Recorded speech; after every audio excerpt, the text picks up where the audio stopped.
व्याख्यामुद्रां करसरसिजैः पुस्तकं शङ्खचक्रे बिभ्रद्भिन्नस्फटिकरुचिरे पुण्डरीके निषन्नः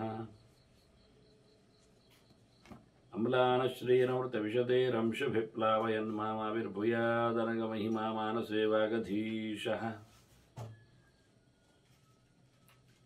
नमस्ते प्राणेश प्रणत विभवायावनिमगाः नमः स्वामिन् रामप्रियतमन्मन् गुरुगुण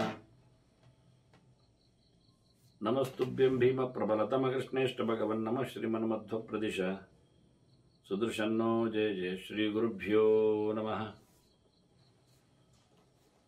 नारायणं सुरगुरुं जगदेकनाथं भक्तप्रियं सकललोकनमस्कृतं च त्रैगुण्यवर्जितमजं विपुमाद्यमीशं वन्दे भवग्रम् अमरासुरसिद्धवन्द्यम्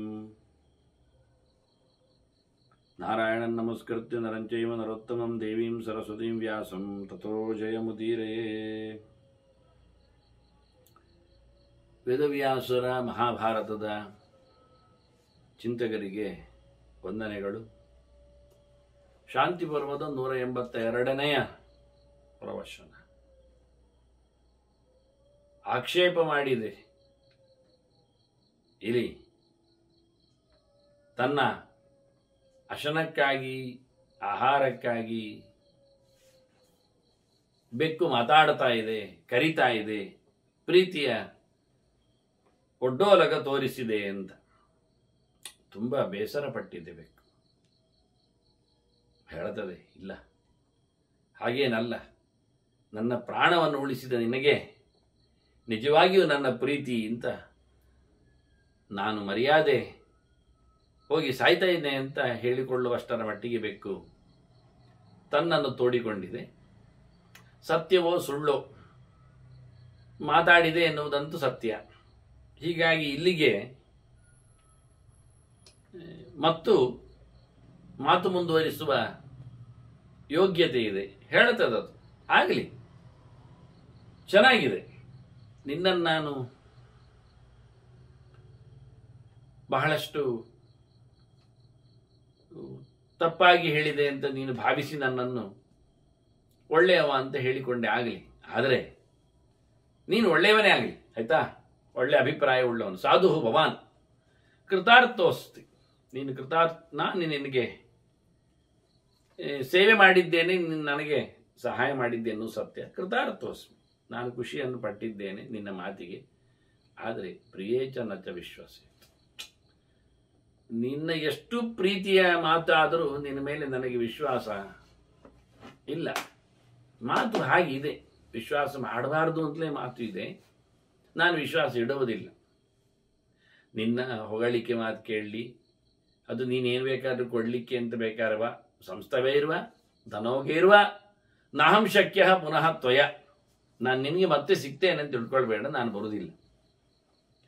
ಯಾವುದೇ ಪ್ರಲೋಭನೆಗಳಿಗೆ ನಾನು ನನ್ನ ವಿಶ್ವಾಸವನ್ನು ಬದಲಿಸುವುದಿಲ್ಲ, ನನ್ನ ಮಾತನ್ನು ನಾನು ತಿರುಗಿಸುವುದಿಲ್ಲ, ನಾನು ಹಾಗೆಲ್ಲ ಸಿಕ್ಕುವುದಿಲ್ಲ ಅಂತ ಹೇಳ್ತದೆ. ನ ಹ್ಯಮಿತ್ರವಶಂ ಯಾಂತಿ ಪ್ರಾಜ್ಞಾ ನಿಷ್ಕಾರಣಂ ಸಖೆ, ಗೆಳೆಯ, ಸುಮ್ಮನೆ ನಾನು ಶತ್ರುವಶನಾಗಬೇಕಾ? ಯಾರು ಹಾಗೆ ಆಗುವುದಿಲ್ಲ. ತಿಳಿದವರೆಂದೂ ಸಹ ಶತ್ರುವಶ ಆಗುವುದಿಲ್ಲ. ಸುಮ್ಮನೆ ಕಾರಣ ಇಲ್ಲದೆ ಅವರ ಜೊತೆಯಲ್ಲಿ ಸೇರಲಿಕ್ಕೆ ಬರುವುದಿಲ್ಲ. ಕಾರಣ ಮುಗ್ದೋಗಿದೆ ಅಂತ ನಾನು ಹೇಳಿ ಆಗಿದೆ. ನಿನಗೆ ನಾನು ನನ್ನ ಬುದ್ಧಿವಂತಿಕೆ ಅಂತ ಮಾತಾಡಿದೆ ಅಂತ ಇರಬಹುದು. ನಾನು ನಿನಗೆ ಶುಕ್ರಾಚಾರ್ಯರು ಹೇಳಿದ ನೀತಿಯನ್ನು ಹೇಳಿಯ ಈ ವಿಷಯದಲ್ಲಿ ಒಂದೆರಡು ಮಾತು ಕೇಳಿ. ಶತ್ರು ಸಾಧಾರಣೆ ಕೃತ್ಯೆ ಕೃತ್ವ ಸಂಧಿಂ ಬಲೀಯಸ ಸಮಾಹಿತಃ ಚರೇತ್ ಬುದ್ಧಿಯ ಕೃತಾರ್ಥಶ್ಚ ನ ವಿಶ್ವಸೇತ್. ನೋಡು, ಶುಕ್ರಾಚಾರ್ಯ ಏನು ಹೇಳ್ತಾರೆ? ಕೃತಾರ್ಥಶ್ಚ ನ ವಿಶ್ವಸೇತ್ ಅಂತ. ಕೆಲಸ ಆದ ನಂತರ ಮತ್ತೆ ನಂಬಿಕೆಯ ಮುಂದುವರಿಕೆ ಇಲ್ಲ, ಅಷ್ಟಕ್ಕಷ್ಟೇ, ಅದು ಟೆಂಪರರಿ ನಂಬಿಕೆ ಇದ್ದಾಗೆ ಅಷ್ಟೆ. ಶತ್ರು ಸಾಧಾರಣೆ ಕೃತ್ಯ, ಇಬ್ಬರಿಗೂ ಒಂದೇ ನಮೂನೆಯಾದ ಕೆಲಸ ಆಗಬೇಕು ಅಂತಿದ್ದರೆ, ನಿನಗೆ ಬದುಕಬೇಕು, ನನಗೆ ಬದುಕಬೇಕು, ನಾನು ಸಾಯಬಾರದು, ನೀನು ಸಾಯಬಾರದು, ನಾವು ಹೆದರಿಕೊಂಡು ಓಡಬಾರದು, ನಾವು ಹೆದರಿಕೊಂಡು ಓಡಬಾರದು ಎನ್ನುವ ನೆಲೆಯಲ್ಲಿ ನಾವಿಬ್ಬರು ನಮಗೆ ಬೇಕಾಗಿರತಕ್ಕಂಥ ಸಹಾಯ ಮಾಡಿಕೊಂಡಿದ್ದು ಸಾಮಾನ್ಯವಾದಂತಹ ಕೆಲಸ ಅಲ್ವಾ? ಅದು ಶತ್ರು ಸಾಧಾರಣೆ ಕೃತ್ಯ ಕೃತ್ವ ಸಂಧಿಂ, ಬಲಿಯ ನೀನು ನನಗಿಂತ ಬಲಿಷ್ಠ, ನಿನ್ನ ಜೊತೆಯಲ್ಲಿ ನಾನು ಸಂಧಿ ಮಾಡಿಕೊಂಡಿದ್ದೇನೆ ಸತ್ಯ. ನಮ್ಮಿಬ್ಬರದ್ದು ಒಂದೇ ನಮೂನೆ ಇತ್ತು ಬದುಕು, ಅಲ್ಲಿಗೆ ಆಯ್ತು. ಸಮಾಹಿತ ಚರೇತು ಬುದ್ಧಿಯ, ಮತ್ತೆ ಆಯ್ತಾ ಆದ ನಂತರ ಸಮಾಧಾನ ಪಟ್ಟುಕೊಳ್ಬೇಕು, ಮುಗಿಸ್ಬೇಕು, ಕೆಲಸವನ್ನು ನಿಲ್ಲಿಸ್ಬೇಕು, ಆಯ್ತು ಅಂತ ಆಯ್ತು. ಹಾಗಾಗಿ ತಲೆ ಖರ್ಚು ಮಾಡಿಕೊಂಡು ಮುಂದಿನ ಹಂತದಲ್ಲಿ ಇಡಬೇಕೇನು ಕೇಳಿದರೆ ಕೃತಾರ್ಥಶ್ಚ ನ ವಿಶ್ವಾಸ. ಆ ಬಳಿಕ ಯಾವುದೇ ರೀತಿಯಾದ ಮಾಡಿದ್ದು ನಾನು ನಿನ್ನ ಜೊತೆಯಲ್ಲಿ ಸಂಧಿ, ನೀನು ನನಗೆ ಬಲಿಷ್ಠನಾಗಿದ್ದಿ, ಅದು ನಾನು ಸಂಧಿ ಮಾಡಿಕೊಂಡವ ನಿನ್ನ ಮೇಲೆ ನಾನು ವಿಶ್ವಾಸ ಪಡುವಂತಿಲ್ಲ. ಮತ್ತೊಂದು ಮಾಮೂಲಿ ಗ್ಯಾರಂಟಲ್ಲ ವಿಶ್ವಾಸದ ವಿಷಯದಲ್ಲಿ, ಒಂದು 2, 3, 4, 6 ಬಾರಿ ಬಂದಿದೆ ಮಹಾಭಾರತದಲ್ಲಿ, ಅನೇಕ ಜನರು ಹೇಳಿಕೊಟ್ಟದ್ದು. ಇಲ್ಲಿಯೂ ಶಾಂತಿ ಪರ್ವದಲ್ಲಿ ಒಮ್ಮೆ ಬಂತು, ಈಗ ಮತ್ತೆ ಪುನಃ ಇಲ್ಲಿ ಹೇಳುತ್ತದೆ ಶುಕ್ರಾಚಾರ್ಯ ಹೇಳಿದ್ದು ಅಂತ. ನ ವಿಶ್ವಸೇತ ವಿಶ್ವಸ್ತೆ ವಿಶ್ವಸ್ತೆ ನಾತಿ ವಿಶ್ವಸೇತ್. ಇದನ್ನು ವ್ಯಾವಹಾರಿಕ ಪ್ರಪಂಚದಲ್ಲಿ ಬಹಳ ದೊಡ್ಡ ಮಾತಾಗಿ, ಇದು ಮುಖ್ಯವೂ ಹೌದು. ನ ವಿಶ್ವಸೇತ್ ಅವಿಶ್ವಸ್ತೆ. ನಮ್ಮ ಮೇಲೆ ಯಾರು ವಿಶ್ವಾಸ ಇಡುವುದಿಲ್ಲ ಅವರನ್ನು ಯಾವತ್ತೂ ನಂಬಾರದು ಎನ್ನುವುದು ಸತ್ಯ. ಅದು ಒಪ್ತಾರೆ, ಎಲ್ಲರೂ ಒಪ್ತಾರೆ. ವಿಶ್ವಸ್ತೆ ನಾತಿ ವಿಶ್ವಸೇತ್. ನಾವು ಯಾರಲ್ಲಿ ನಂಬಿಕೆ ಇಡ್ತೇವೆ, ಅವರು ನಮಗೆ ನಂಬಿಕೆ ಇಟ್ಟಿದ್ರೆ, ಅವರು ಇಟ್ಟುಕೊಂಡಿದ್ದರೂ ನಾವು ಹೆಚ್ಚು ನಂಬಬಾರದು. ನಂಬದವರಲ್ಲಿ ನಂಬಿಕೆ ಇಲ್ಲ, ನಂಬಿದವರಲ್ಲಿಯೂ ಅತಿ ನಂಬಿಕೆ ಇಲ್ಲ. ಇದು 2 ಗೆರೆಗಳು. ವಿಶ್ವಾಸ ಮಾಡಿದಲ್ಲಿ, ವಿಶ್ವಾಸ ಮಾಡದೇ ಇರಲಿ, ಏನಾದರೂ ನಿನ್ನ ವಿಶ್ವಾಸ ಹೆಚ್ಚಿಲ್ಲದಿರಲಿ ಎನ್ನುವುದು ಮುಖ್ಯ. ನಂಬಬೇಡ ನಂಬದವರನ್ನು, ನಂಬಿಕೆ ಇಲ್ಲದವರನ್ನು, ನಂಬಿದವರನ್ನು ಹೆಚ್ಚು ನಂಬಬೇಡ. ಇಷ್ಟೇ. ಇದು ಶುಕ್ರಾಚಾರ್ಯ ನೀತಿ ಅಂತಂದು ಹೇಳ್ತಾ, ನಿತ್ಯಂ ವಿಶ್ವಾಸೇದ್ ಅನ್ಯಾನ್ ಪರೇಶಾಂತು ನ ವಿಶ್ವಸೇತ್. ಎಲ್ಲರನ್ನು ವಿಶ್ವಾಸ ಭರಿಸುವಂತೆ ವ್ಯವಹರಿಸಬೇಕು, ಆದರೆ ಯಾರನ್ನು ವಿಶ್ವಾಸದಲ್ಲಿ ಇಡಬಾರದು. ಹೇಗೆ ಹೇಗೆ ಎಲ್ಲರನ್ನು ಸಹ ತಾನು ವಿಶ್ವಾಸದಲ್ಲಿ ಇರುವವರಂತೆ ನೋಡಿಕೊಳ್ಬೇಕು, ನಂಬಿಕೆಯನ್ನು ಅವರಲ್ಲಿ ಹುಟ್ಟಿಸಬೇಕು, ಆದರೆ ತಾನು ಮಾತ್ರ ಅವರನ್ನು ನಂಬಾರದು. ಏನು ಟ್ರಿಕ್ಸು ನೋಡಿ, ಭಾರಿ ಚೆನ್ನಾಗಿದೆ. ಮಾಲೀಕ ಸೇವಕರನ್ನೆಲ್ಲ ತನಗೆ ಬೇಕಾದ ಹಾಗೆ ವಿಶ್ವಾಸ ಇರುವಂತೆ ಮಾಡ್ತಾನೆ, ಆದರೆ ಯಾವ ಸೇವಕರನ್ನು ನಂಬಬೇಡ, ಒಂದು ಕಣ್ಣಿಟ್ಟಿಡು. ಅವರೆಲ್ಲರೂ ಮಾಲೀಕರನ್ನು ನಂಬ್ತಾರೆ, ಒಪ್ಪಿಕೊಳ್ಳುತ್ತಾರೆ, ನಂಬಿಕೆ ಇಡುತ್ತಾರೆ, ಆದರೆ ನೀನು ಮಾತ್ರ ಸರ್ವಥಾ ಎಲ್ಲರನ್ನು ಪೂರ್ಣ ಪ್ರಮಾಣದಲ್ಲಿ ನಂಬಲಿಕ್ಕಿಲ್ಲ ಎನ್ನುವ ತಂತ್ರಗಾರಿಕೆಯೇ ಬಿಸಿನೆಸ್ ಟೆಕ್ನಾಲಜಿ, ವಾಸ್ತವವಾದ ಅಂಶಗಳು. ಇದನ್ನು ಬಹಳ ಚೆನ್ನಾಗಿ ಅದು ಹೇಳುತ್ತದೆ ಶುಕ್ರಾಚಾರ್ಯರು ಹೇಳಿಕೊಟ್ಟ ಬಗೆಯೇ. ಆದ್ದರಿಂದ ವಿಶ್ವಾಸವನ್ನು ಮೂಡಿಸುವುದರಲ್ಲಿ ಸಾಮರ್ಥ್ಯ ಇರಲೇಬೇಕು, ವಿಶ್ವಾಸ ಇಡುವುದಲ್ಲ. ನಾನು ನಿನಗೆ ನನ್ನ ಮೇಲೆ ವಿಶ್ವಾಸವನ್ನು ಮೂಡಿಸಿ ಕೆಲಸ ಮಾಡಿಸಿಕೊಂಡಿದ್ದೇನೆ ಎನ್ನುವುದು ಸತ್ಯ, ಆದರೆ ನಿನ್ನ ಮೇಲೆ ನಾನು ಪೂರ್ಣವಾದಂತಹ ನಂಬಿಕೆಯಲ್ಲಿ ಚಲನೆ ಮಾಡುವುದಿಲ್ಲ. ತಸ್ಮಾ ಸರ್ವಾಸು ಅವಸ್ಥಾಸು ರಕ್ಷೇತ್ ಜೀವಿತಂ ಆತ್ಮನಃ ದ್ರವ್ಯಾಣಿ ಸಂತತಿಶ್ಚೈವ ಸರ್ವಂ ಭವತಿ ಜೀವತ. ಬದುಕು ಎನ್ನುವುದು ದೊಡ್ಡ ಸಂಗತಿ ಎನ್ನುವುದು ಶುಕ್ರಾಚಾರ್ಯರ ಮತ್ತೊಂದು ನೀತಿ. ಬದುಕಲಿಕ್ಕೋಸ್ಕರವ ಬದುಕಿಕೊಂಡರೆ ತಾನು ಕಳೆದುಕೊಂಡದ್ದನ್ನೆಲ್ಲ ಮತ್ತೆ ಪಡೆದಾನು. ಅವನಿಗೆ ಏನು ಸೊತ್ತುಗಳು ಬೇಕಾದರೂ ಸಿಗಬೇಕಾಗಿರಲಿ, ಅದು ಏನು ಬೇಕಾದರೂ ಅವನು ತನ್ನ ಮಡದಿ ಮಕ್ಕಳನ್ನು ಮಾಡಿಕೊಳ್ಳಲಿಕ್ಕೆ ಇಷ್ಟಪಡಲಿ. ಆದರೆ ಬದುಕಿದ್ರೆ ತಾನೇ ಅದನ್ನು ಮೊದಲು ಮಾಡಬೇಕಾದ್ದು ಬದುಕು. ನಾನೀಗ ಬದುಕಬೇಕು, ನನ್ನ ರಕ್ಷಣೆಯನ್ನು ನಾನು ಮಾಡಿಕೊಳ್ಳಬೇಕು. ನೀನು ಎಷ್ಟೇ ವಿಶ್ವಾಸ ಪಾತ್ರನಾದರೂ ನಾನು ನನ್ನನ್ನು ವಿಶ್ವಾಸದಲ್ಲಿಟ್ಟುಕೊಳ್ಬೇಕಲ್ಲ. ಅದರಿಂದ ಬದುಕಿದರೆ ಏನನ್ನಾದರೂ ಪಡೆತಾನು ಹೇಳಲಿಕ್ಕೋಸ್ಕರ ಪ್ರತಿಯೊಬ್ಬನು ತನ್ನ ಬದುಕಿಗೋಸ್ಕರ ಬೇಕಾಗಿರತಕ್ಕಂಥ ವ್ಯವಸ್ಥೆಗಳನ್ನು ಮಾಡಿಕೊಳ್ಬೇಕು. ಇದನ್ನು ಮೋಸದಿಂದ ಪಿತೂರಿಂದ ಹೇಳಲಿಲ್ಲ. ತಲೆ ಖರ್ಚು ಮಾಡಿಕೊಂಡು ತನ್ನ ಬದುಕನ್ನು ಹಸನುಗೊಳಿಸುವ ಜವಾಬ್ದಾರಿ ಪ್ರತಿಯೊಬ್ಬ ವ್ಯಕ್ತಿಗೂ ಇದೆ. ರಕ್ಷಣೆ ಎಂದಾಗ ಕಳ್ಳತನದಿಂದ ವಂಚನೆಯಿಂದ ಅಲ್ಲ, ಇನ್ನೊಬ್ಬರನ್ನು ನಂಬಿಕೆಗೊಳಿಸಿ ತಾನು ನಂಬದೆ ಮಾಡುವ ದುರ್ವ್ಯವಹಾರ ಅಲ್ಲ. ಇದು ಬಹಳ ಚೆನ್ನಾಗಿರತಕ್ಕಂಥ ಮಾತುಗಳು. ಒಂದು ದೃಷ್ಟಿಯಿಂದ ಸಾರ್ವಜನಿಕವಾದ ಸಾರ್ವಕಾಲಿಕ ಮೌಲ್ಯ ಇದನ್ನು ಉಲ್ಲೇಖ ಮಾಡಿದ್ದದು. ಅದರೊಟ್ಟಿಗೆ ಹೇಳುತ್ತದೆ ಇನ್ನೂ ಚಂದವಾಗಿ. ಅವ್ರಿಗೆ ಹೇಳಿದ್ದ ವ್ಯವಸ್ಥೆಯಲ್ಲಿ ಏನು ಹೇಳುವ ಅಂದ್ರೆ, ಸಂಕ್ಷೇಪ ನೀತಿಶಾಸ್ತ್ರಾಣ ಏನು ವಿಷಯ ಅವಿಶ್ವಾಸ ಪರೋಪತಃ ಅಂತ.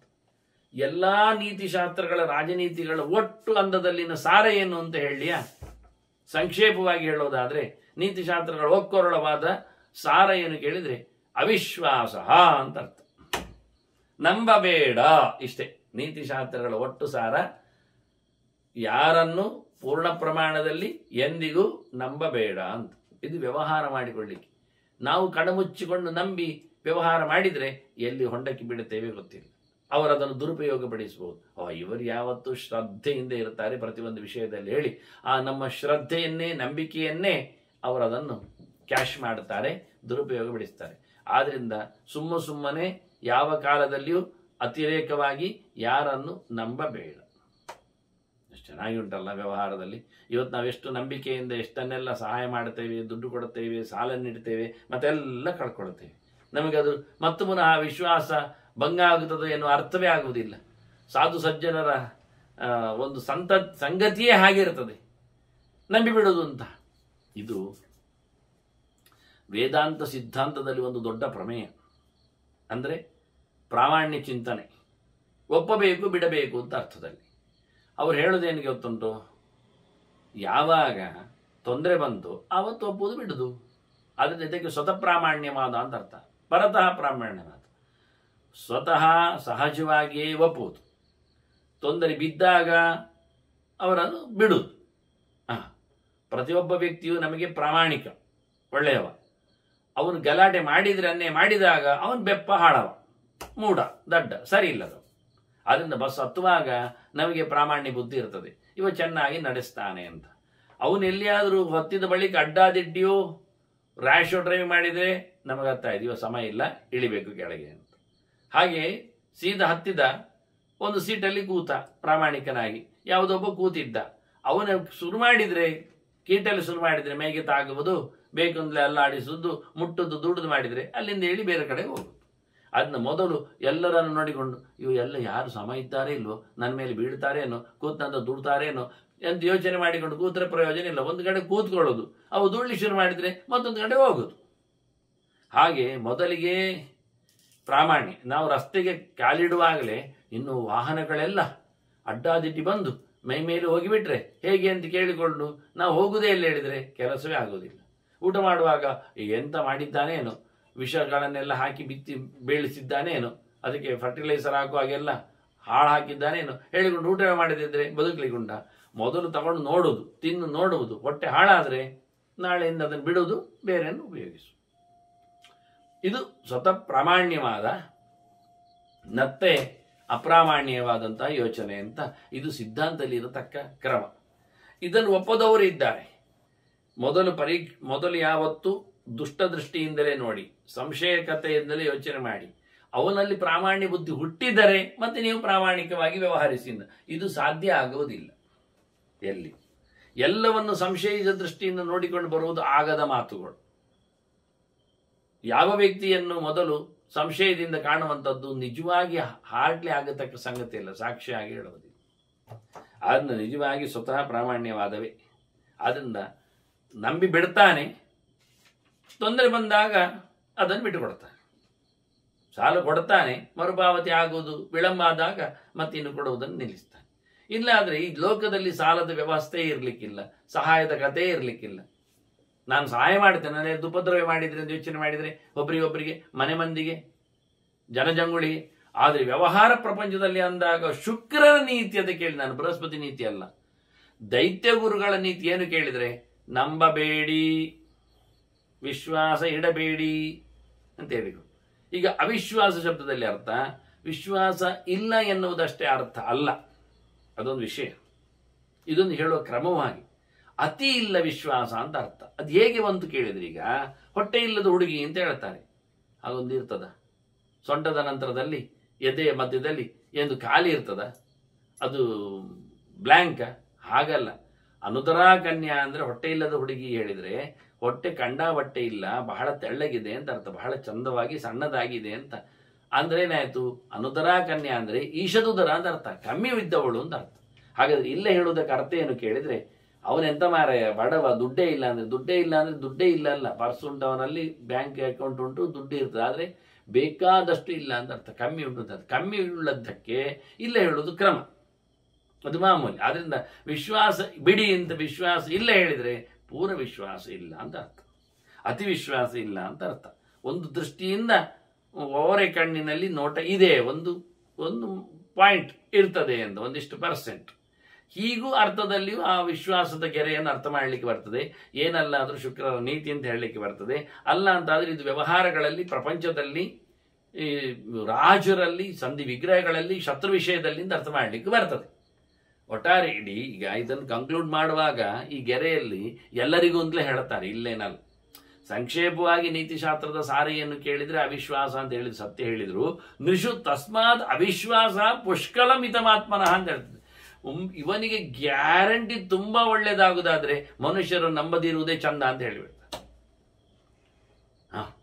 ನೃಷು ತಸ್ಮಾತ್ ಅವಿಶ್ವಾಸ. ನೃಷು ಅಂತ ಮನುಷ್ಯರಲ್ಲಿ, ಇದಕ್ಕೆ ಪ್ರಾಣಿಗಳ ಬಗ್ಗೆ ಮಾತಾಡಿದ್ರ ಕತೆ, ಮನುಷ್ಯರಲ್ಲಿ ಒಪ್ಪದಿರುವುದೇ ಚಂದ. ತುಂಬಾ ಅವನಿಗೆ ಒಳ್ಳೇದಾಗಬೇಕಾದ್ರೆ ಒಪ್ಪದಿರಲೇಬೇಕು. ಇಲ್ಲ ಸ್ವಲ್ಪ ಹೆಚ್ಚು ಕಡಿಮೆ ಆದ್ರೆ ಪರವಾಗಿಲ್ಲ ಅಂದ್ರೆ ಸರಿ. ಅದನ್ನ ಅವಿಶ್ವಾಸದ ಮೇಲೆಯೇ ಯಾವಾಗಲೂ ನೀವು ವಿಶ್ವಾಸವರಿತೇ ಧುಮುಕಬೇಡಿ.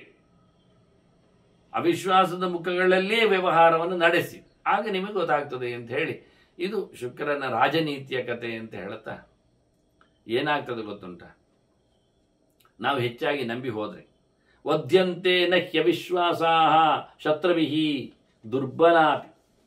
ನೀವು ಶತ್ರುಗಳ ಜೊತೆಯಲ್ಲಿ ವಿಶ್ವಾಸ ಇಟ್ಟು ವ್ಯವಹಾರ ಮಾಡದಿದ್ರೆ, ಅವಿಶ್ವಾಸಿಗಳಾದ್ರೆ, ವಿಶ್ವಾಸ ಇಲ್ಲದಂತೆ ನೀವು ಬದುಕಿದ್ರೆ, ನೀವು ದುರ್ಬಲರಾಗಿದ್ರೂ ನೀವು ನಿಜವಾಗಿ ಪೆಟ್ಟು ತಿನ್ನುವುದಿಲ್ಲ, ಘಾಸಿಗೊಳ್ಳುವುದಿಲ್ಲ, ಸತ್ತು ಹೋಗುವುದಿಲ್ಲ.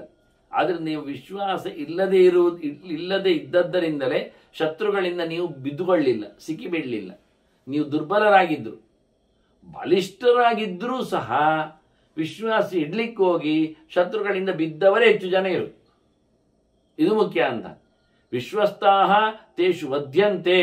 ಶತ್ರುಗಳಲ್ಲಿ ವಿಶ್ವಾಸವನ್ನು ಇಟ್ಟವರು ಖಂಡಿತ ಪಡೆದಿಂತಾರೆ. ಬಲವಂತೋಪಿ ಶತ್ರುವಿ.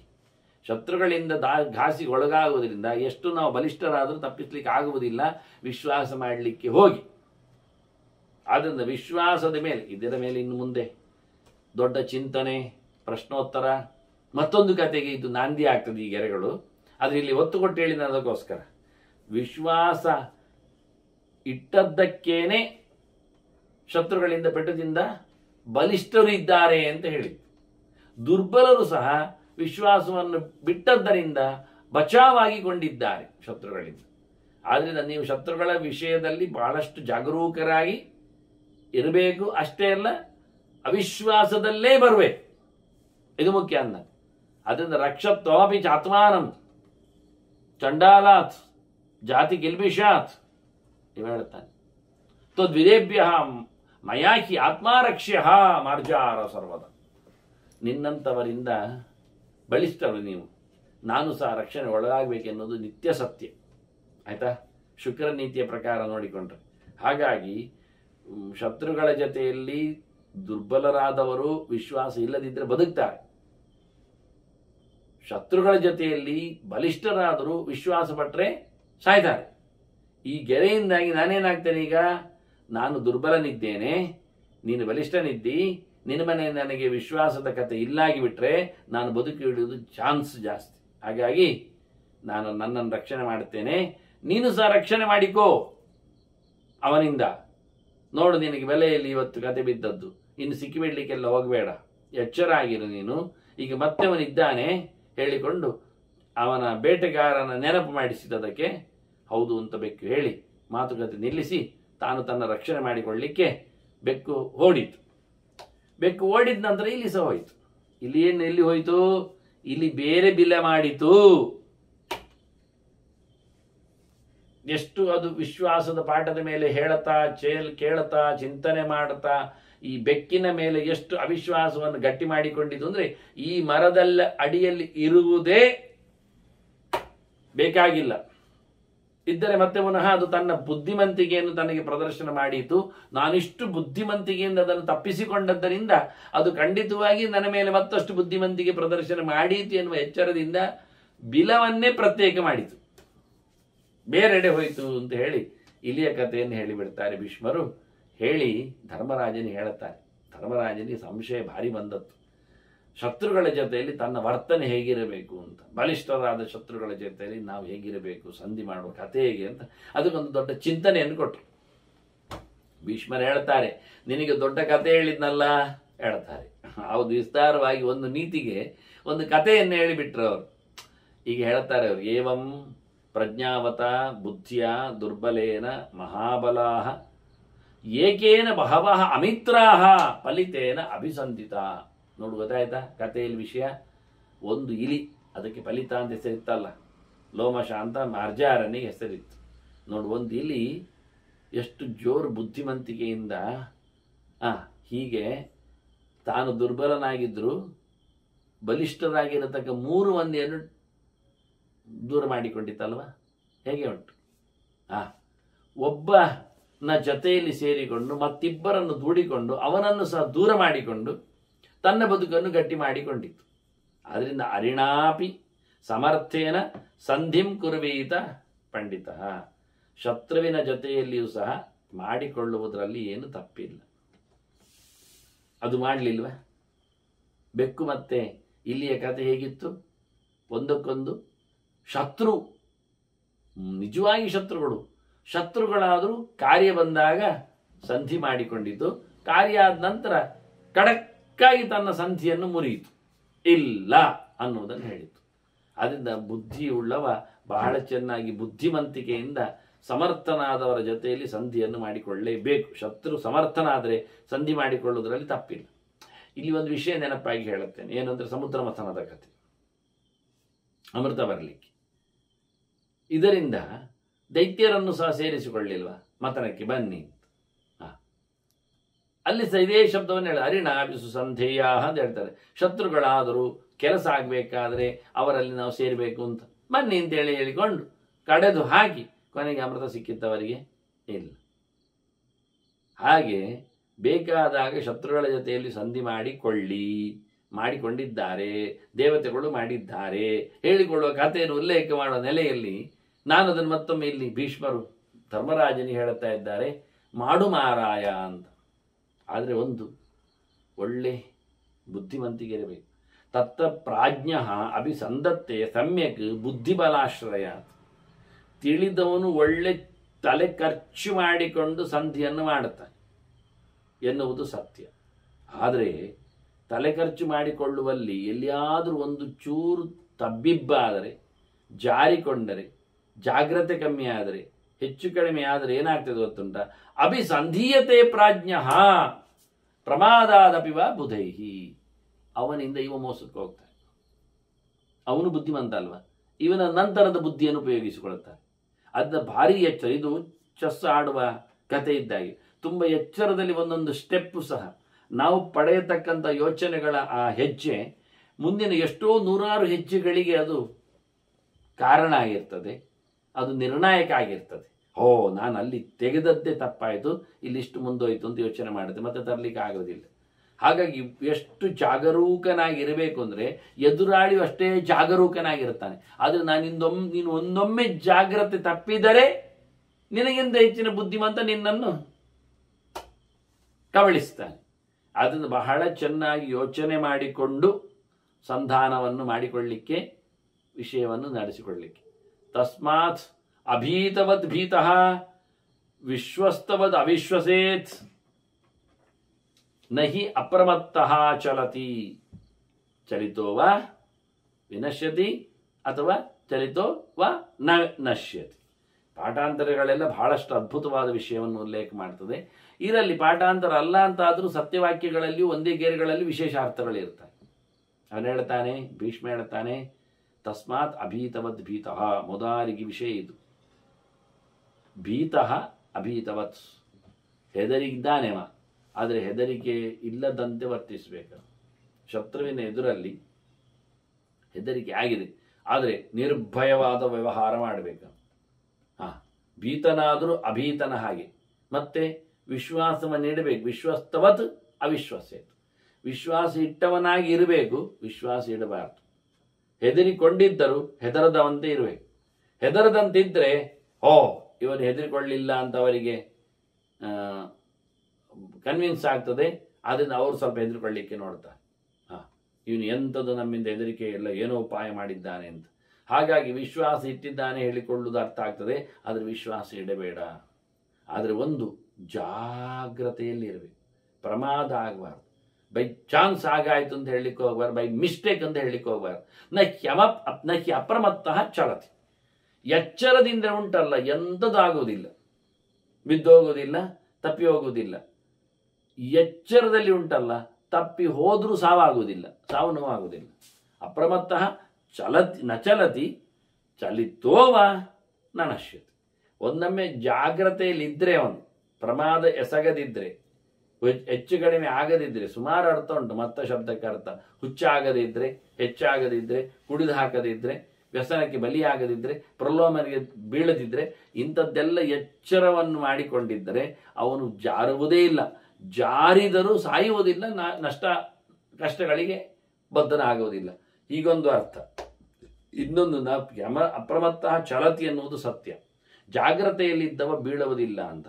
ಚಲಿತೋವ ವಿನಶ್ಯತಿ, ಜಾರಿ ಬಿದ್ದರೆ ಮತ್ತೆ ಸಾಯುವುದು ಸತ್ಯ ಅಂತ. ಇದು ಪ್ರತ್ಯೇಕ.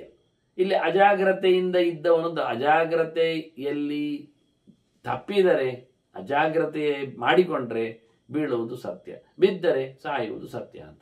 ಹೀಗೆ ಒಂದು ಉತ್ತರಾರ್ಧದಲ್ಲಿ ಅರ್ಥ. ಆದ್ರಿಂದ ಏನು ಮಾಡಬೇಕು? ಹೆದರಿಕೊಂಡಿದ್ದರೂ ಹೆದರದವನಂತೆ ತೋರಿಸು, ವಿಶ್ವಾಸ ಇಟ್ಟಿದ್ದರೂ ವಿಶ್ವಾಸ ಇಟ್ಟಿರಬೇಡ. ಹೀಗೆ ಬದುಕಿನಿ. ಈ ರೀತಿಯಾಗಿ ಮತ್ತೇನು ಮಾಡಬೇಕು? ಕಾಲೇತು ರಿಪುಣ ಸಂಧಿಸಿ. ಇದು ಗಮ್ಮತ್ತು. ಸಮಯ ನೋಡಿ ಸಂಧಿ ಮಾಡಲಿಕ್ಕೆ. ಯಾರಿಂದ? ಶತ್ರುಗಳ ಜೊತೆಯಲ್ಲಿ. ಕಾಲೇ ಮಿತ್ರೇಣ ವಿಗ್ರಹ, ಸಮಯ ನೋಡಿ ಮಿತ್ರನ ಜೊತೆಯಲ್ಲಿಯೂ ಹೋರಾಟ ಮಾಡಲಿಕ್ಕೆ ಬರ್ತದೆ. ಅದನ್ನ ಶತ್ರುವಿನ ಜೊತೆಯಲ್ಲಿಯೇ ಹೋರಾಟ, ಮಿತ್ರನ ಜೊತೆಯಲ್ಲಿಯೇ ಸಂಧಿ ಅಂತಿಲ್ಲ. ಸಮಯಕ್ಕೆ ಸರಿಯಾಗಿ ಶತ್ರುವಿನ ಜೊತೆಯಲ್ಲಿಯೂ ಸಂಧಿ ಆಗ್ತದೆ, ಮಿತ್ರನ ಜೊತೆಯಲ್ಲಿಯೂ ಹೋರಾಟ ಆಗ್ತದೆ. ಕಾರ್ಯಮಿತ್ಯೇವ ತತ್ವಜ್ಞ, ಸರಿಯಾಗಿ ತಿಳ್ಕೊಂಡು ಹೀಗೆ ನೋಡಿಕೊಂಡು ಮಾಡಿದರೇನೆ ನಿಜವಾಗಿ ಒಳ್ಳೆದಾಗ್ತದೆ ಅಂತ ಪ್ರಾಹುರ್ ನಿತ್ಯ ನರಾಧಿಪ, ಹಿಂದಿನವರು ತಿಳಿದು ಹೇಳಿದ ಕಥೆ. ಯೋಗ್ಯವಾದ ಸಮಯ ನೋಡಿಕೊಂಡು ಕಾಲದ ಪ್ರಜ್ಞೆಯೊಂದಿಗೆ ಹೋರಾಟ, ಸಂಧಿ. ಯಾರಲ್ಲಿಯೂ ಗೆಳೆಯನಲ್ಲಿಯೂ ಸಂಧಿ ಆಗ್ತದೆ, ಗೆಳೆಯನಲ್ಲಿಯೂ ವಿಗ್ರಹ ಆಗ್ತದೆ. ಶತ್ರುವಿನಲ್ಲಿಯೂ ಸಂಧಿ ಆಗ್ತದೆ, ಶತ್ರುವಿನಲ್ಲಿಯೂ ಹೋರಾಟ ಆಗ್ತದೆ. ಸಮಯ ನೋಡಿ ವ್ಯವಸ್ಥೆ ಮಾಡಿಕೊಂಡು ಮಾಡಬೇಕು ಅಂತ ತಿಳಿದವರು ಹೇಳುತ್ತಾರೆ. ಅದರಿಂದ ಮೊದಲು ಏನು ಮಾಡಬೇಕು? ಕರೆಕ್ಟ್ ಇರಬೇಕು. ಅಭಿಯುಕ್ತ ಅಪ್ರಮತ್ತಶ್ಚ ಪ್ರಾಗ್ಭಯಾತ್ ಭೀತವತ್ ಚರೇತ್. ಹೆದರಿಕೆ ಬರುವ ಮುಂಚೆ ಹೆದರಿದವನಂತೆ ನೋಡ್ಬೇಕು. ಅದಕ್ಕೆ ಬೇಕಾದ ವ್ಯವಸ್ಥೆ ನೋಡಿ. ಹೆದರಿಕೆ ಇಲ್ಲ, ಹೆದರಿಕೆ ಬರಬಹುದು. ಹೆದರಿಕೆ ಬರುವ ಮುಂಚೆಯೇ ಹೆದರಿದರೆ ಏನೆಲ್ಲ ವ್ಯವಸ್ಥೆ ಮಾಡ್ತೇನೆ ಅದನ್ನೆಲ್ಲ ಮಾಡಿಕೊಳ್ಳಬೇಕು.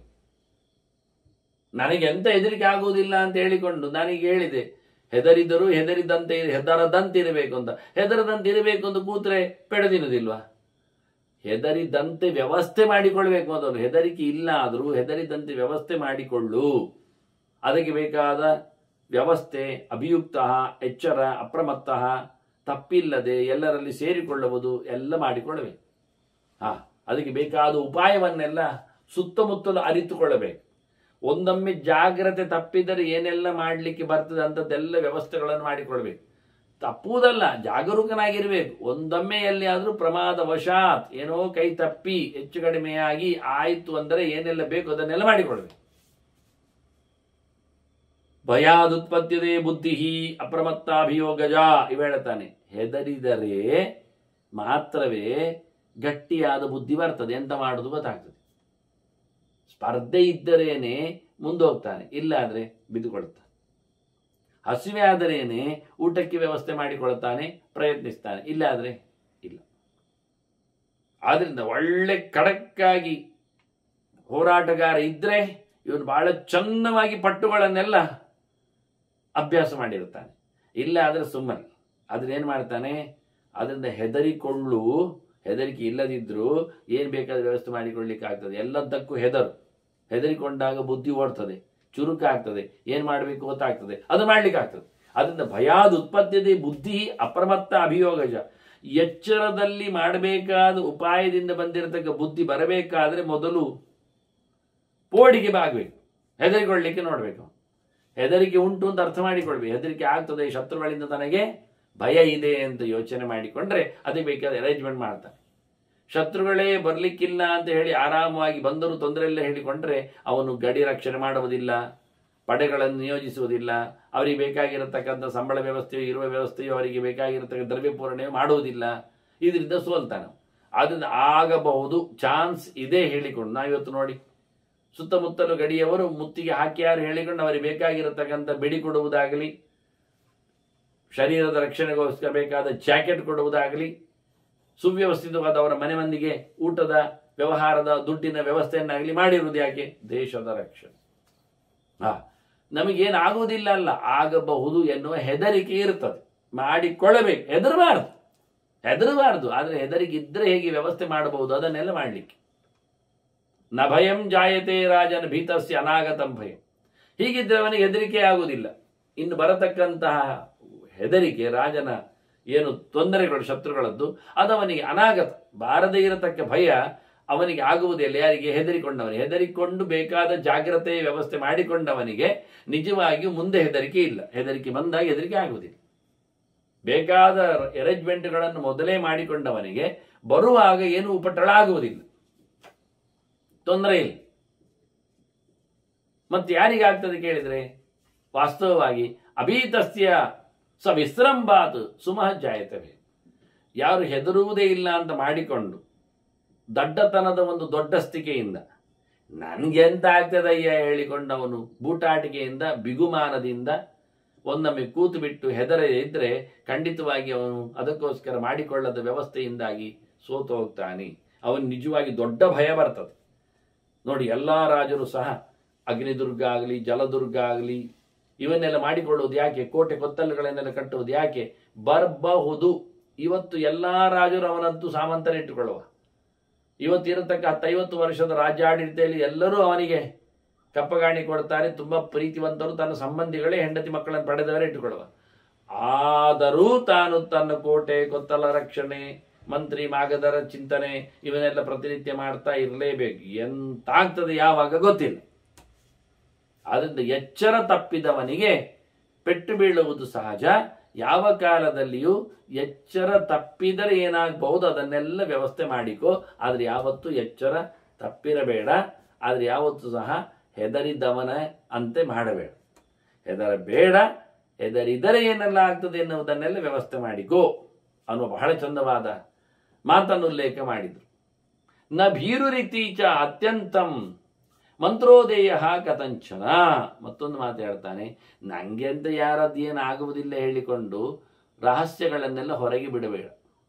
ಇದೊಂದು ಮುಖ. ಮಂತ್ರ ಅಂದ್ರೆ ಮಂತ್ರಾಲೋಚನೆ. ನದೇಯ ಕೊಡಬಾರ್ದು. ಯಾಕೆ? ಭೀರು ರೀತಿ ನನ್ಗೆಂತ ಆಗುವುದಿಲ್ಲ ಅಂತ ಹೇಳಿ ನೀನು ಯಾರ ಹತ್ರವೂ ಏನು ಗುಟ್ಟು ಬಿಡಬೇಡ. ಅದು ಮುಖ್ಯ ಯಾವ ಕಾಲದಲ್ಲಿ. ಯಾಕೆಂದ್ರೆ ಅವಿಜ್ಞಾನಾದ್ದಿ ವಿಜ್ಞಾತೆ ಗಚ್ಚೇದ ಆಸ್ಪದ ದರ್ಶನ.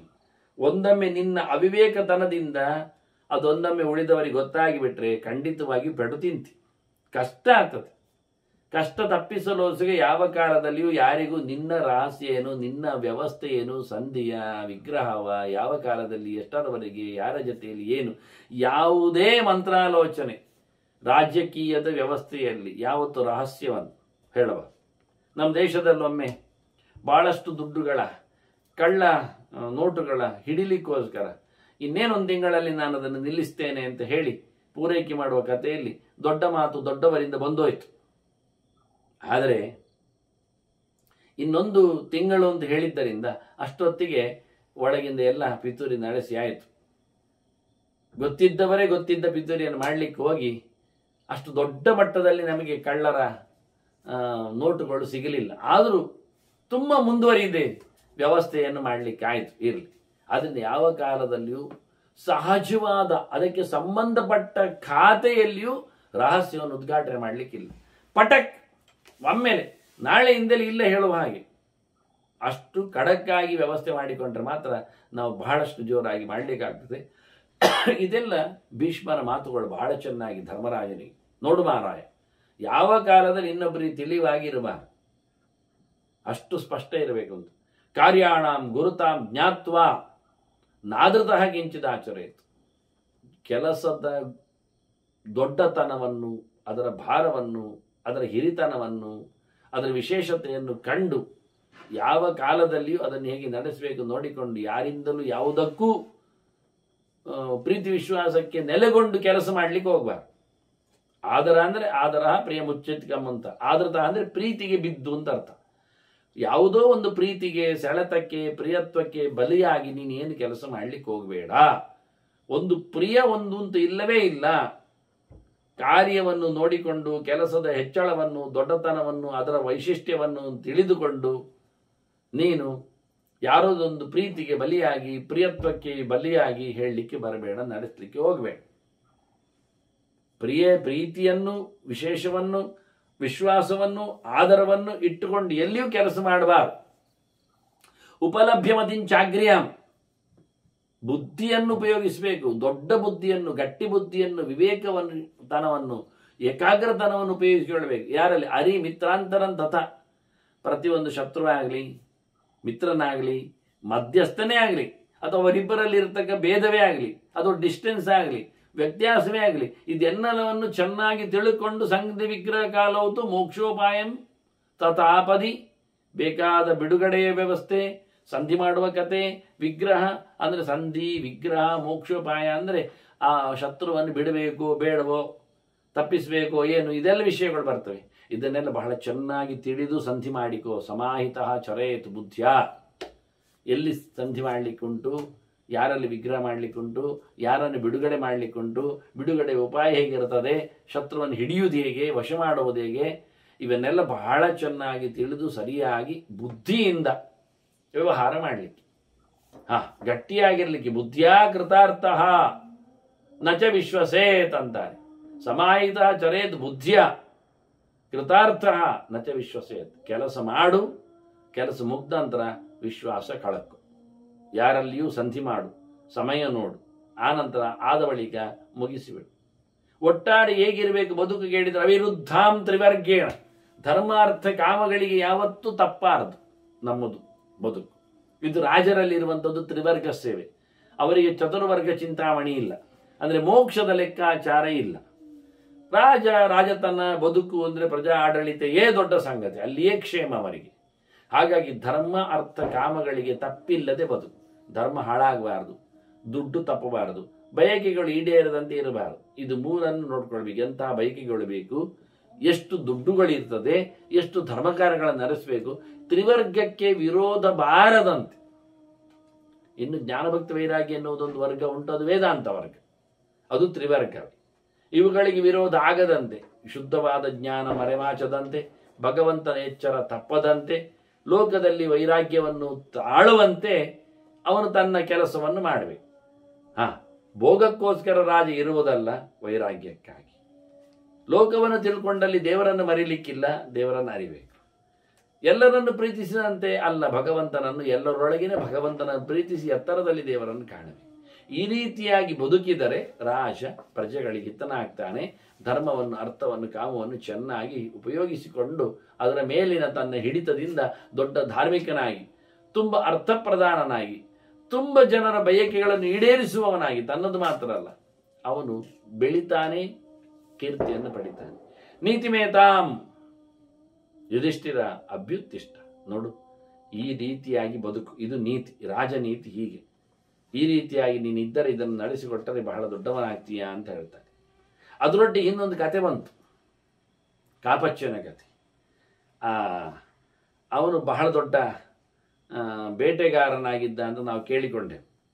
ಅವನು ಹೇಳುವಾಗ ಅವನು ತನ್ನ ಪಡೆಗಳಿಗೆಲ್ಲ ಹೇಳಿದ್ದ, ಏನಾದರೂ ಬ್ರಾಹ್ಮಣರ ಬಗ್ಗೆ ಮಾತ್ರ ಇರಬೇಡ ನಿನಗೆ, ಕೆಟ್ಟ ಬಗ್ಗೆ ಅಂತ. ಅದನ್ನು ಇಲ್ಲಿ ಎತ್ತಿಕೊಳ್ತಾರೆ ಕೊನೆಗೆ ಭೀಷ್ಮರು. ಮುಕ್ತಾಯದಲ್ಲಿ ಹೇಳ್ತಾರೆ, ಬ್ರಾಹ್ಮಣಾಧಿ ಪರಂ ಶ್ರೇಯ ದಿವಿಚೇಹ ಚ ಭಾರತ. ಇಲ್ಲಾಗಲಿ ಎಲ್ಲಾಗಲಿ, ಈ ಲೋಕದಲ್ಲಾಗಿ ಪರಲೋಕದಲ್ಲಾಗಿ ಬ್ರಾಹ್ಮಣನೇ ನಿನಗೆ ಪೂರ್ಣವಾದಂತಹ ಸಹಕಾರಿಗಳು. ಕ್ಷತ್ರ ಧರ್ಮ ನಿಲುಗಡೆ ನಿಂತದ್ದು ಬ್ರಹ್ಮಧರ್ಮದಲ್ಲಿ, ಭಗವಂತನ ಎಚ್ಚರವುಳ್ಳವರಲ್ಲಿ, ಜ್ಞಾನಿಗಳಲ್ಲಿ ನಿನಗಷ್ಟು ತುಂಬ ಪ್ರೀತಿ ಇರಬೇಕು. ಯಾಕೆಂದರೆ ಏದೇ ಧರ್ಮಸ್ಯ ವೇತ್ತಾರ. ನಿಜವಾಗಿ ನಾನು ಹೇಳಿದೆ ಅಲ್ಲ, ತ್ರಿವರ್ಗಕ್ಕೆ ಸರಿಯಾಗಿ ಬದುಕಬೇಕು ಅಂತ. ಯಾರು ಧರ್ಮವನ್ನು ತಿಳಿದಿದ್ದಾರೆ ಕೇಳಿದರೆ ಧರ್ಮವೇತ್ರಗಳು ಬ್ರಾಹ್ಮಣರೇ, ಜ್ಞಾನಿಗಳು ಅವರೇ. ಬ್ರಹ್ಮ ಅಂದರೆ ವೇದ, ವೇದವನ್ನು ತಿಳಿದವರೇ ಧರ್ಮವನ್ನು ತಿಳಿದವರು. ಯಾಕೆಂದರೆ ವೇದದಲ್ಲೇ ಧರ್ಮ ಇರುತ್ತೆ. ವೇದೋಖಿಲ ಧರ್ಮ ಮೂಲಂ ಅಂತ. ಧರ್ಮ ಗೊತ್ತಾಗುವುದೇ, ನಿಜವಾದ ಆಚರಣೆ ಗೊತ್ತಾಗುವುದೇ, ದೇವರ ವಿಷಯ ಗೊತ್ತಾಗುವುದೇ ಬ್ರಹ್ಮದಿಂದ. ಬ್ರಹ್ಮ ತಿಳಿದವರು ಬ್ರಾಹ್ಮಣ, ವೇದವನ್ನು ಸರಿಯಾಗಿ ಅಭ್ಯಾಸ ಮಾಡಿದವರು. ಹಾಗಾಗಿ ಅಂಥವರಿಂದ ನಿನಗೆ ವಿಶೇಷವಾದಂತಹ ಲಾಭ ಇದೆ, ಅವರು ತಿಳ್ಕೊಂಡಿದ್ದಾರೆ. ಆದ್ರಿಂದ ಪೂಜೆ ಐತಾನ್ ಯುಧಿಷ್ಠಿರ, ನೀನು ಚೆನ್ನಾಗಿ ಅವರನ್ನು ಆರಾಧನೆ ಮಾಡಬೇಕು, ನೋಡಿಕೊಳ್ಬೇಕು, ಗೌರವಿಸಬೇಕು. ಅದರಿಂದ ಏನಾಗ್ತದೆ ಕೇಳಿದರೆ, ಪೂಜಿತ ಶುಭಕರ್ತಾರ, ಅವರೇನು ಮಾಡಿದ್ದಾರೆ ನಿನಗೆ ಕೇಳಿದರೆ, ಅವರ ನೀನು ಗೌರವಿಸಿದರೆ ನೀನು ಖಂಡಿತವಾಗಿಯೂ ಒಳ್ಳೆಯದನ್ನು ಪಡಿತೀಯ, ಒಳ್ಳೇದು ಮಾಡ್ತಾರೆ. ಒಳ್ಳೆಯದು ಅಂದರೆ ಆಶೀರ್ವಾದ ಮಾಡಿದರೆ ಸಾಕಾಗುತ್ತೆ, ಸುಖ ಸಿಗುತ್ತೆ ಅವರಿಂದ. ಹಾಗಾಗಿ ನೀನು ಬಹಳ ಚೆನ್ನಾಗಿ ಗೌರವಿಸು ಅವರನ್ನು ಅಂತ ಹೇಳುವ ಮೂಲಕ ರಾಜರು ಎಲ್ಲಿ ನೆಲೆಗೊಳ್ಳಬೇಕು. ಈಗ ಒಂದು ಮಾತಿನ ಇನ್ನೊಂದು ಮಾತಿಗೆ ಹೋಯಿತು ಭೀಷ್ಮರಿಂದ. ಇನ್ನೊಂದು ಕೆಲವು ಮಾತುಗಳು ಬಂದಿವೆ. ಭೀಷ್ಮರು ಹೇಳುತ್ತಾರೆ, ನೀನು ಯಾವ ನೆಲೆಯಲ್ಲಿ ಹೇಗೆ ಆಗ್ತೀಯ ಅಂತ. ಇಲ್ಲಿ ಒಂದು ಏನು ಬಂತು ಅಂದರೆ ಬ್ರಾಹ್ಮಣರ ಬಗ್ಗೆ, ಅಂದರೆ ವಿಶ್ವಾಸ ಇರಬಾರ್ದು ಅಂತ ಹೇಳಿದ್ದಲ್ಲ. ಯಾರಲ್ಲಿ? ಸಂಧಿ ವಿಗ್ರಹಗಳ ಕತೆ. ಇದು ರಾಜನೀತಿ. ಕ್ಷತ್ರ ಸಮುದಾಯಗಳ ಬಗ್ಗೆ ಮಾತಾಡಿದ್ದು, ಅದು ರಾಜ್ಯವಲ್ಲ. ಹಾಗಾಗಿ ಪ್ರಜೆಗಳಲ್ಲಿ ಇವರಿಗೆಲ್ಲ ಬೇಕಾದಷ್ಟು ಚಿಂತನೆಗಳನ್ನು ನಡೆಸಿಕೊಡುವಾಗ ಅವರಲ್ಲಿ ಕೇಳಬೇಕು. ಈ ಮಂತ್ರಾಲೋಚನೆ ಎಲ್ಲ ಹೊರಗೆ ಕೊಡಬಾರದು ಅಂದರೆ ಮಾಡಬೇಕಾದ ಯಾರಲ್ಲಿ? ಅಸ್ಥಾನದಲ್ಲಿ ಮಾಡುವುದಲ್ಲ. ಆದ್ರಿಂದ ಇಲ್ಲಿ ಹೇಳಿದ್ದು ಬ್ರಹ್ಮವರ್ಗದಲ್ಲಿ ಭಗವದೆಚ್ಚರುಳ್ಳಂತಹ ಜ್ಞಾನಿಗಳಲ್ಲಿ ಯಾವತ್ತೂ ವಿಶ್ವಾಸ ಇಡ್ಲಿಕ್ಕುಂಟು, ಅವರನ್ನು ಪೂಜೆ ಪುರಸ್ಕಾರಗಳಿಂದ ಸಂಭ್ರಮಿಸಲಿಕ್ಕೆ ಉಂಟು. ಆಗ ಅವರು ನಿನ್ನನ್ನು ಗೌರವಿಸ್ತಾರೆ, ನಿನಗೆ ಒಳ್ಳೆಯದು ಮಾಡ್ತಾರೆ. ಆದ್ರಿಂದ ಇದು ಒಂದು ಮುಖವೇ ಬೇರೆ. ಈಗ ಇಷ್ಟೆಲ್ಲ ಹೇಳಿಕೊಂಡವರು ಎಷ್ಟು ಸ್ಪಷ್ಟವಾಗಿ ಒಂದು ಗುಂಪಿನೆಡೆಗೆ ತನ್ನ ಒಲವನ್ನು ತೋರಿಸಿಕೊಡ್ತಾರೆ ನೋಡಿ ಭೀಷ್ಮ. ದೇವರನ್ನು ಬಲ್ಲವರು, ವೇದವನ್ನು ಬಲ್ಲವರು, ವೇದದಲ್ಲಿ ದೇವರನ್ನು ಕಂಡವರು. ಅವರು ನಿಮಗೆ ವೇದದ ಮೂಲಕ ಬ್ರಹ್ಮನನ್ನು ತಿಳಿಸಿಕೊಡುವವರು. ಅವರು ನಿಮ್ಮನ್ನು ಭಗವಂತನೆಡೆಗೆ, ಅವನ ಅಂದರೆ ಎಲ್ಲರೊಳಗೆ ನಿಂತ ದೇವರ ಪ್ರೀತಿಗಾಗಿ ಕರ್ಮಾಂಗಗಳನ್ನು ನಡೆಸಿಕೊಡುವವರು. ಈ ಅರ್ಥಗಳಲ್ಲಿ ಬಹಳ ಚೆನ್ನಾಗಿ ಹೇಳುತ್ತಾನೆ. ಅಂಥವರು ನಿನಗೆ ತಿರಸ್ಕಾರ ಮಾಡದೆ ಅವರನ್ನು ನೀವು ನೋಡಿಕೊಂಡರೆ ಪೂಜಿತಾಹ ಶುಭ ಕರ್ತಾರಹ, ಅವರು ನಿಮಗೆ ಒಳ್ಳೆಯದು ಮಾಡಲಿಕ್ಕಿದ್ದಾರೆ ಅಂತ. ಇದರಿಂದ ನಿನಗೆ ಶ್ರೇಯಸ್ಸು ಇದೆ ಅನ್ನುವ ನೆಲೆಯಲ್ಲಿ ಶ್ರೇಯಸ್ಸಿನ ಮಾರ್ಗವಾಗಿ ಶತ್ರುಗಳಿಂದ ಬಿಡುಗಡೆ ಬಂದು ಒಳ್ಳೆಯ ಬುದ್ಧಿಯನ್ನು ಗಟ್ಟಿ ಮಾಡಿಕೊಳ್ಳಿಕ್ಕೆ ಇರುವಂತೆ ಮಂತ್ರಾಲೋಚನೆಯಲ್ಲಿ ಬರುವವರು ಅವರು. ಅದರಿಂದ ವಿಶ್ವಾಸವನ್ನು ಪಡಿಲಿಕ್ಕಿಲ್ಲ ಅಂದಾಗ ಅದರ ರಾಜನಿಗೆ ಮಂತ್ರಾಲೋಚನೆ ಸಲಹೆಗಾರರಾಗಿ ಇರುವವರು ಅವರೆಲ್ಲ ಇರ್ತಾರೆ. ಕ್ಷತ್ರಿಯರಾಗಬೇಕಾಗಿಲ್ಲ ಅವರಿಗೆ. ಅಂತಹ ಹೊತ್ತಿನಲ್ಲಿ ವಿಶ್ವಾಸ ಮಾಡದೇ ಇದ್ರ ಉಪಯೋಗ ಇಲ್ಲ ಅಲ್ಲ. ಅದಕ್ಕೋಸ್ಕರ ವಿಶ್ವಾಸ ಅವರಲ್ಲಿ ಇಡ್ಲಿಕ್ಕೆ ಉಂಟು ಅಂತ ಹೇಳಲಿಕ್ಕೆ ಒಂದು ಪರ್ಯಾಯವಾದ ಗೆರೆ ಇದು. ಒಟ್ಟಂದದಲ್ಲಿ ಚಿಂತನೆಯಲ್ಲಿ ಬಂದಾಗ ಎಲ್ಲಿ ಒಂದು ಪ್ರಶ್ನೆ ಮೂಡಿದಾಗ ಅದಕ್ಕೆ ಬರತಕ್ಕಂಥ ಒಂದು ಮಾತಿದು ಭೀಷ್ಮರದ್ದು. ಅದು ನಾನು ಅದಕ್ಕೊಂದು ಹಿಂದಿನ ಅವತರಣಿಕೆ ಕೊಟ್ಟೆ. ಹಿಂದೊಮ್ಮೆ ಒಬ್ಬ ಕಾಡು ಬೇಟೆಯವ ಹೇಳಿದ ಮಾತುಗಳಲ್ಲಿ ಒಂದು ಸ್ವಾರಸ್ಯ ಇತ್ತು, ಅದನ್ನು ಕನ್ಕ್ಲೂಡ್ ಮಾಡ್ತಾ ಇದ್ದಾರೆ. ಒಂದು ದೃಷ್ಟಿಯಿಂದ ನಾನು ಹೇಳಿದ್ದು ಮತ್ತೊಂದು ದಿನ ಬಂದಾಗ ಆದ ಕತೆ ಅಂತ. ಇದು ಇವತ್ತು ಕಳೆದು ಹೋಗುವ ಕತೆ. ಇದನ್ನು ಕೇಳಿ ಧರ್ಮರಾಜ ಹೋಗಿರ್ಬೇಕು, ಮತ್ತೆ ಪುನಃ ಬಂದಿರ್ಬೇಕು. ಬಂದಾಗ ಅವನು ಮತ್ತೆ ಮಾತಾಡ್ತಾನೆ. ಇದನ್ನು ಅವನು ಕೊರಿತಾ ಇತ್ತು ಈ ಗೆರೆಗಳು ಬಂದಾಗ. ವಿಶ್ವಾಸ ಮಾಡ್ಲಿಕ್ಕಿಲ್ಲ, ವಿಶ್ವಾಸ ತೋಡ್ಲಿಕ್ಕಿಲ್ಲ. ಇದನ್ನು ಹೇಳಿಕೊಂಡದ್ದಕ್ಕೆ ಭೀಷ್ಮರು ಬ್ರಾಹ್ಮಣರನ್ನೇ ಎತ್ಕಟ್ಟಿದ್ದೀಗ, ಜ್ಞಾನಿಗಳನ್ನು ತರ್ತದ್ದು. ಕ್ಷತ್ರವರ್ಗಕ್ಕೆ ಬ್ರಹ್ಮವರ್ಗದ ಸಹಾಯವನ್ನು ಉಲ್ಲೇಖ ಮಾಡಿದ್ದು. ನೋಡು, ವಿಶ್ವಾಸ ಇಲ್ಲ, ವಿಶ್ವಾಸ ಇರಬಾರದು ನೃಷು ಅಂದಾಗ ನೃಷುಂದ್ರ ಅದು ಖಾಲಿ ನೃಷು ಕ್ಷತ್ರಿಯರಲ್ಲಿ ಹೇಳಿದ್ದು, ಇತರರಲ್ಲಿ ಪ್ರಜೆಗಳಲ್ಲಿ ಹೇಳಿದ್ದು. ಬ್ರಹ್ಮವರ್ಗದಲ್ಲಿ ಅಲ್ಲ ಎಲ್ಲಿಗೋಸ್ಕರ ಈ ಮಾತನ್ನು ಉಲ್ಲೇಖ ಮಾಡ್ತಾರೆ. ಹೀಗೆ ಕೆಲವೊಂದು ಭಾರತದ ಚಿಂತನೆಗಳು ಸಾಗುವ ವ್ಯವಸ್ಥೆಗಳು ಹೀಗಿರುತ್ತವೆ. ಈ ರೀತಿಯಾಗಿ ವಿಶ್ವಾಸದ ಪಾತ್ರಗಳು. ಇನ್ನು ದೇವರ ಮೇಲೆ ವಿಶ್ವಾಸ ಮಾಡಲಿಕ್ಕಿಲ್ಲ, ಧರ್ಮದ ಮೇಲೆ ವಿಶ್ವಾಸ. ಅದಕ್ಕೆ ಹೇಳಿದ್ದು ಧರ್ಮಾರ್ಥ ಕಾಮಗಳ ಬಗ್ಗೆ, ಅದನ್ನು ಹೇಳತಕ್ಕಂತಹ ವೇದಗಳ ಬಗ್ಗೆ, ಅದನ್ನು ತಿಳಿದಿರತಕ್ಕಂಥ ಬ್ರಹ್ಮವರ್ಗದ ಬಗ್ಗೆ, ಅದರಿಂದಾಗಿ ಫಲವನ್ನು ಪಡೆಯತಕ್ಕಂಥ ದೇವರ ಬಗ್ಗೆ, ಪುಣ್ಯ ಕರ್ಮಗಳ ಬಗ್ಗೆ, ಸ್ಥಾನಗಳ ಬಗ್ಗೆ, ಸ್ವರ್ಗಾದಿಗಳ ಬಗ್ಗೆ, ಈ ಎಲ್ಲದರ ಬಗ್ಗೆ ಇರತಕ್ಕಂಥ ವಿಶ್ವಾಸ, ನಂಬಿಕೆ, ಶ್ರದ್ಧೆ ಇವಕ್ಕೆಲ್ಲ ಎಲ್ಲಿಯೂ ಪೆಟ್ಟಾಗಲಿಲ್ಲ ಅಂತ ತಿಳಿಸ್ಲಿಕ್ಕೆ ವೇದಾಂತದೆಡೆಗೆ, ಧರ್ಮದ ಕಡೆಗೆ ಈ ಗೆರೆಗಳನ್ನು ಭೀಷ್ಮರು ಉಲ್ಲೇಖ ಮಾಡಿದ್ದಾರೆ. ಮುಂದೆ ಭೀಷ್ಮರು ಹಾರೈಕೆ ಮಾಡಿದ ಕಥೆಯ ಜೊತೆಯಲ್ಲಿ ಮುಂದಿನ ಕಥೆಗೆಡೆಗೆ ನಾವು ಸಾಗುವ. ವಂದನೆಗಳು. ಶ್ರೀಕೃಷ್ಣಾರ್ಪಣಮಸ್ತು. ನಾರಾಯಣ ನಾರಾಯಣ ನಾರಾಯಣ.